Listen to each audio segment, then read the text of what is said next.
Hello, my name is Christy Briggs.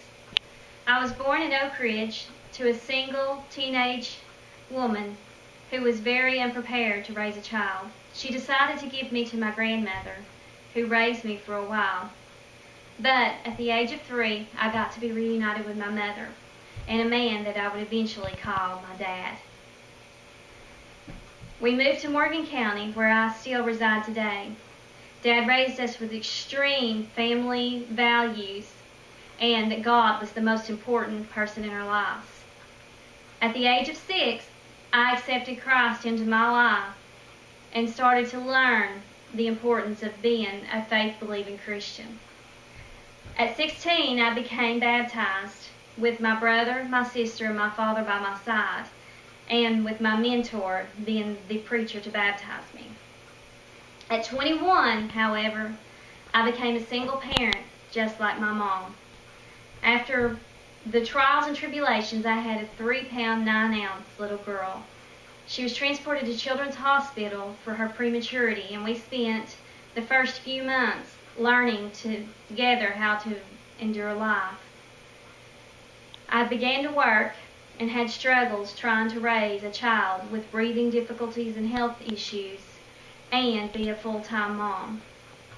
But at the age of 24, I met a wonderful man that would become my husband and had my second child. We joined the church, and my husband accepted the Lord's call to become a preacher, and eventually my husband became pastor of my little hometown church. In this church, I accepted many joys of watching both of my children accept Christ as their Savior and watching their daddy get to baptize both of my children. I've had wonderful experience of being a stay-at-home mom and homeschooling both my children. But it doesn't say that there hasn't been a few trials in between with learning disabilities for my son and food allergies. I began to go back to college to study in the respiratory therapy field, and that too gave me a roadblock.